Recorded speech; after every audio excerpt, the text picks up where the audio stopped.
Olá, nebulosos, sejam todos bem-vindos aí a mais um vídeo do nosso canal Vendo Além.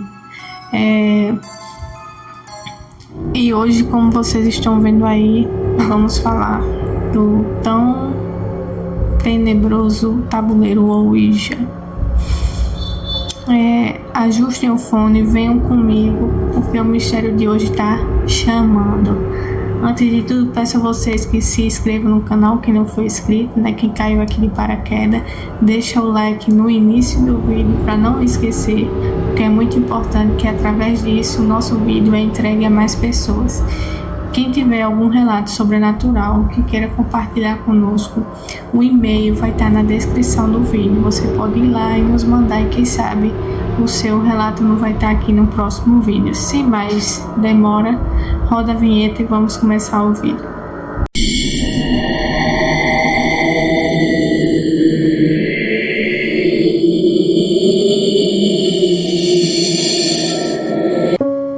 Bem, pessoal, como eu já informei, hoje vamos fazer um vídeo falando do tabuleiro Ouija. Vamos ver aí como é que surgiu a história dele. Também estou curiosa para saber. O tabuleiro Ouija surgiu oficialmente em 1891 nos Estados Unidos, durante o auge do interesse pelo espiritismo. Naquela época, sessões mediúnicas aconteciam em casas e salões escuros, onde pessoas buscavam desesperadamente algum contato com familiares já falecidos. Vendo o mercado promissor, a empresa Kennedy Novelty Company criou um dispositivo que prometia facilitar essa comunicação com o além, sem a necessidade de médios experientes. O nome Ouija teria sido formado durante uma das primeiras apresentações do tabuleiro, quando a planchete supostamente se moveu e soletrou a palavra. A origem desse termo é incerta. Alguns dizem que significa boa sorte, outros acreditam ser apenas uma invenção comercial. Mas o impacto da criação foi de imediato. Em pouco tempo, o Ouija deixou de ser um brinquedo curioso e se tornou um símbolo associado ao ocultismo, ao desconhecido e ao medo. O tabuleiro é simples: letras, números e as palavras sim, não e adeus. A planchete leve é movida pelos participantes que repousam os dedos sobre ela. Para uns, o movimento é guiado por espíritos, já para outros, é resultado de micromovimentos inconscientes do próprio corpo, um fenômeno conhecido como efeito ideomotor. Apesar das explicações científicas, o Ouija permanece cercado de relatos perturbadores. Há casos de pessoas que dizem ter ouvido passos, visto sombras ou recebido respostas específicas demais para serem coincidências. Esses relatos alimentam o fascínio e o medo que o tabuleiro provoca, reforçados por décadas de filmes de terror, lendas urbanas e experiências compartilhadas. A ciência afirma que, quando os participantes estão com os olhos vendados, as respostas deixam de fazer sentido. Isso indica que o movimento é guiado por expectativas, crenças e influências do grupo. Porém, quando todos estão atentos ao tabuleiro, o ambiente emocional, tensão, nervosismo ou crença no sobrenatural parece amplificar os movimentos, criando a ilusão de uma força externa atuando. Independentemente da explicação, o impacto psicológico do Ouija é real. Ele pode gerar ansiedade, sensação de presença, interpretações equivocadas de ruídos comuns e até experiências traumáticas para pessoas mais suscetíveis. Por isso, mesmo sem comprovação de que o tabuleiro realmente conecta o usuário ao mundo espiritual, ele continua sendo tratado com respeito ou com medo por quem o utiliza. No final, o Ouija representa uma interseção entre o desconhecido e a mente humana. Ele funciona como um espelho, reflete expectativas, crenças e medos profundos de quem o usa. E por isso que permanece tão influente, tão popular e tão evitado ao mesmo tempo. E talvez seja exatamente esse ponto que o mantém vivo por mais de um século. Não importa se é ciência ou sobrenatural, o que importa é que o desperta dentro de quem ousa colocar os dedos sobre a planchete.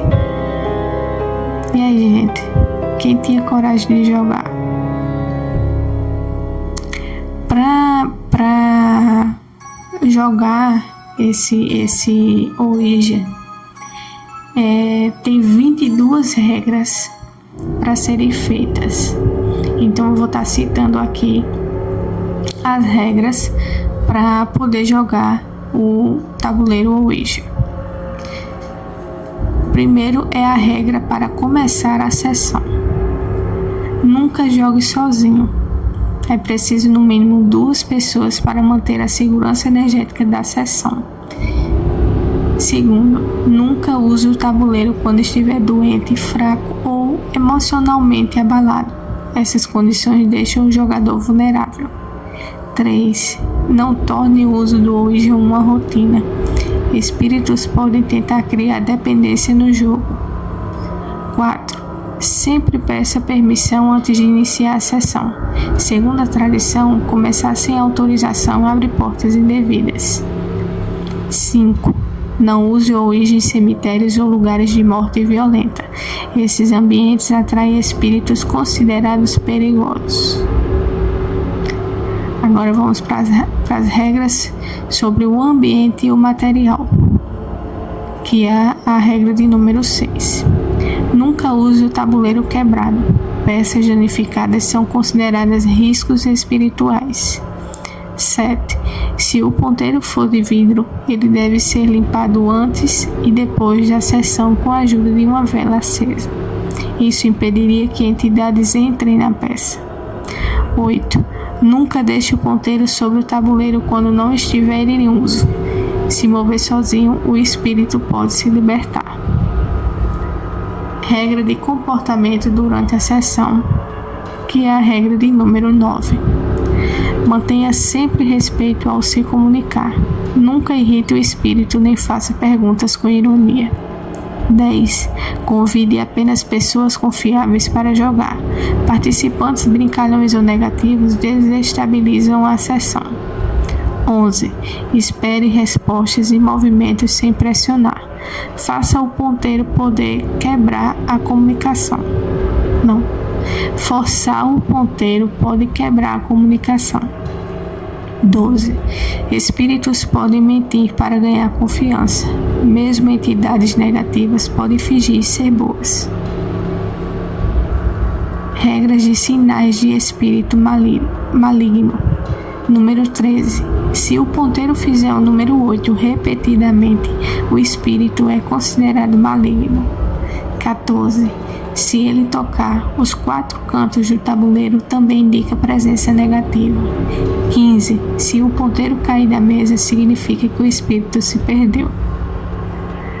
Agora vamos para as regras das proibições importantes. 16. Nunca permita que o espírito leve o ponteiro para fora do tabuleiro. A tradição afirma que isso liberta a entidade. 17. Nunca empreste seu tabuleiro. Cada pessoa deve ter o seu para manter o controle energético. 18. Nunca queime o Ouija. Essa crença diz que isso causa uma manifestação e prevê morte em 36 horas. Regras sobre guardar ou descartar o tabuleiro. 19. Existem apenas 2 formas de se desfazer dele: quebrar em 7 partes, jogar água benta e só então queimar. 20. Tabuleiros descartados incorretamente liberam espíritos. 21. Guarde o tabuleiro envolto em tecido limpo em local seguro, nunca perto de crianças ou ambiente úmido. Regras sobre limites da comunicação. 22. Evite perguntar sobre Deus ou religião, segundo tradições, e se irrita ou confunde as entidades. Se o espírito pedir ações obscenas, especialmente para mulheres, ignore completamente. Ninguém deve rir, reagir ou irritar a entidade nesses casos. E a regra final, que é a regra mais importante, ela vem depois de todas. Sempre finalize a sessão corretamente, levando a planchete até o goodbye. Encerrar errado é considerado abrir portas, atrair entidades agressivas e deixar o ambiente contaminado. Então, gente, para quem quer jogar, tem que fazer essas regras, né? Eu não me atrevo, não. Deixo aí para quem tem essa coragem de estar jogando, né? Hoje eu acho bonito o tabuleiro e tudo, mas para jogar mesmo eu não tenho essa coragem, não. Vamos agora para os casos reais do tabuleiro Ouija, certo? O primeiro aconteceu em 1933, o caso Turley, o primeiro crime associado ao Ouija. Em 8 de novembro de 1933, em Prescott, Arizona, ocorreu um dos primeiros e mais perturbadores casos ligados diretamente ao tabuleiro Ouija. Dorothea Irene Turley e sua filha de 15 anos, Mattie, realizavam sessões frequentes com o Ouija em casa. Segundo registros judiciais, o tabuleiro teria ordenado que Mattie matasse o próprio pai. Na noite do crime, a adolescente atirou nele. O homem morreu pouco depois no hospital. Mattie foi enviada a um reformatório. Dorothea é julgada e condenada. Esse caso ficou marcado como o primeiro assassinato amplamente vinculado ao uso do tabuleiro, criando um clima de desconfiança e medo ao redor do objeto. O segundo caso aconteceu em 1949, que é o caso Roland Doe, o episódio que inspirou O Exorcista. O caso mais famoso da história envolvendo o Ouija aconteceu em 1949, em Maryland, nos Estados Unidos. O protagonista foi um garoto de 14 anos, identificado apenas pelo pseudônimo Roland Doe. Após perder uma tia que lhe ensinara a usar o tabuleiro, o menino começou a tentar contactá-la através do Ouija. Foi então que fenômenos inexplicáveis começaram. Arranhões surgindo no corpo, barulhos na parede, objetos voando e a cama se movendo sozinha. A situação ficou tão séria que padres católicos foram chamados, registrando várias sessões de exorcismo realizadas entre janeiro e abril de 1949.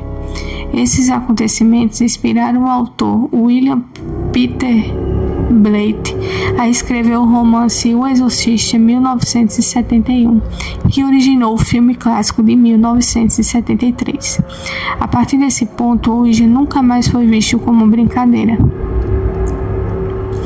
O terceiro caso aconteceu entre 1960 e 1970, a popularização do Ouija e o aumento dos relatos. Durante as décadas de 60 e 70, o Ouija passou por uma explosão de vendas. Era vendido como um jogo da Parker Brothers, encontrado em lojas de brinquedo e presenteados em festa. Mas junto com a popularização vieram inúmeros relatos anônimos de sombras observadas após sessões, vozes inexplicáveis, pesadelos intensos e sensação constante de perseguição. Ainda que muitos desses relatos não tenham registro policial, eles circulavam entre amigos, vizinhos e comunidades, aumentando a aura de risco que cercava o tabuleiro. O quarto caso foi em 1973, que O Exorcista, o filme que selou a reputação do Ouija. O lançamento do filme O Exorcista em 1973 mudou completamente a imagem do Ouija no imaginário popular. No filme, a jovem Regan abre a porta para uma entidade demoníaca justamente após usar o tabuleiro. Embora ficcional, o filme associou de forma direta e poderosa o Ouija a forças malignas, solidificando algo que já vinha crescendo desde 1933 e 1949. A partir desse ano, muitos passaram a evitar o tabuleiro, enquanto outros se interessaram ainda mais por ele, mas com medo. desde ao longo do tempo, de brinquedo a porta proibida. Quando observamos esses casos em ordem cronológica, uma coisa fica clara. Em 1933, trouxe o primeiro assassinato conectado ao tabuleiro. Em 1949, trouxe o caso paranormal mais documentado da história, gerando exorcismos reais. Anos 60 e 70 alimentaram a popularização e, junto dela, o aumento dos relatos de terror. Já em 1973, selou a reputação do Ouija como o exorcista, transformando-o oficialmente de jogo para o portal. Cada década fortaleceu a ideia de que o Ouija não é apenas um objeto, mas um símbolo de perigo, mistério e possível ligação com o sobrenatural. E assim, peça por peça, caso por caso, o tabuleiro Ouija foi deixando de ser um simples brinquedo e se tornando o artefato assombrado e temido que conhecemos hoje. E vocês aí têm essa curiosidade, já jogaram? Esse foi o nosso vídeo de hoje, tá, nebulosos? Obrigado por permanecerem aqui até o final. Se essa história mexeu com vocês, se inscreva no canal, deixa aquele like para nos ajudar, compartilha aí com mais pessoas para que possam assim caminhar com a gente aqui no canal, tá? Lembra também quem quiser compartilhar o relato, o e-mail vai estar na descrição do vídeo. E é isso, se o medo bater na porta, não abram, viu? O que espera do outro lado vem do além. E nós nos vemos no próximo vídeo.